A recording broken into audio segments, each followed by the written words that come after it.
Madras high court में एक याचिका आई जिसमें कहा गया था कि तमिलनाडु में पेरियार की मूर्तियों के नीचे जो बातें लिखी हुई है वो आपत्तिजनक है और लोगों की धार्मिक भावनाओं को ठेस पहुंचाती है, इसलिए उन्हें हटाया जाना चाहिए। याचिका को खारिज करते हुए हाईकोर्ट ने कहा कि येरोड वेंकट रामास्वामी पेरियार जो कहते थे उस पर विश्वास रखते थे, इसलिए उनके शब्दों को उनकी मूर्तियों के पेडेस्टल पर लिखवाना गलत नहीं है।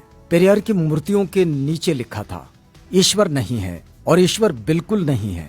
जिसने ईश्वर को रचा वो बेवकूफ है, जो ईश्वर का प्रचार करता है वो दुष्ट है और जो ईश्वर की पूजा करता है वो बर्बर है। ग्रेट पेरियर नायकर के ईश्वर से सवाल। पहला सवाल, क्या तुम कायर हो जो हमेशा छिपे रहते हो, कभी किसी के सामने नहीं आते? दूसरा सवाल, क्या तुम खुशामद परस्त हो जो लोगों से दिन रात पूजा अर्चना करवाते हो? तीसरा सवाल, क्या तुम हमेशा भूखे रहते हो जो लोगों से मिठाई, दूध, घी आदि लेते रहते हो? चौथा सवाल, क्या तुम मांसाहारी हो जो लोगों से निर्बल पशुओं के बलि मांगते हो? पांचवा सवाल, क्या तुम सोने के व्यापारी हो जो मंदिरों में लाखों टन सोना दबाए बैठे हो? छठा सवाल, क्या तुम व्यभिचारी हो जो मंदिरों में देवदासियां रखते हो? सातवां सवाल, क्या तुम कमजोर हो जो हर रोज होने वाले बलात्कारों को नहीं रोक पाते? आठवां सवाल, क्या तुम मूर्ख हो जो विश्व के देशों में गरीबी, भूखमरी होते हुए भी अरबों रुपयों का अन्न, दूध, घी, तेल बिना खाए ही नदी नालों में बहा देते हो? नौवां सवाल, क्या तुम बहरे हो जो बेवजह मरते हुए आदमी, बलात्कार होती हुई मासूमों की आवाज नहीं सुन पाते? 10वां सवाल, क्या तुम अंधे हो जो रोज अपराध होते हुए नहीं देख पाते? 11वां सवाल, क्या तुम आतंकवादियों से मिले हुए हो जो रोज धर्म के नाम पर लाखों लोगों को मरवाते रहते हैं? 12वां सवाल, क्या तुम आतंकवादी हो जो ये चाहते हो कि लोग तुमसे डर कर रहें?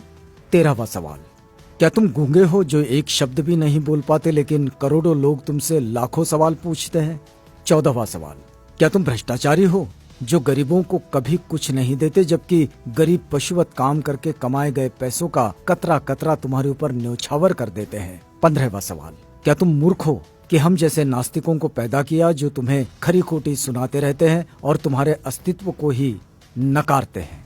5 मिनट का समय निकालकर जरूर पढ़ो भगवान के कारनामे। नास्तिक होना कोई आसान नहीं। कोई भी नासमझ इंसान ईश्वर के अस्तित्व को मानकर फ्री हो जाता है, उसके लिए उसे बुद्धि की जरूरत नहीं होती, लेकिन नास्तिक होने के लिए दृढ़ विश्वास और साहस की जरूरत होती है। ऐसी योग्यता उन लोगों के पास होती है जिनके पास प्रखर तर्क बुद्धि होती है। अंधश्रद्धा ऐसा केमिकल है जो इंसान को मूर्ख बनाने में काम आता है। पेरियार ईवी रामास्वामी। आप देख सकते हैं हिंदू धर्म का विचित्र इतिहास।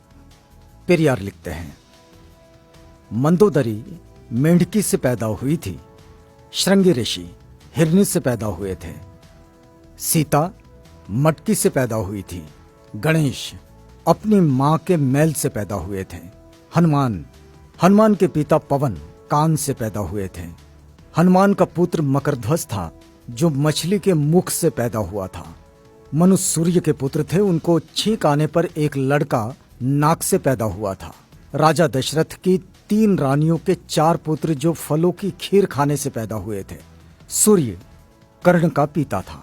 भला सूर्य संतान कैसे पैदा कर सकता है? वो तो आग का गोला है। ब्रह्मा ने तो 4 वर्ण यहां वहां से निकाले, हद है।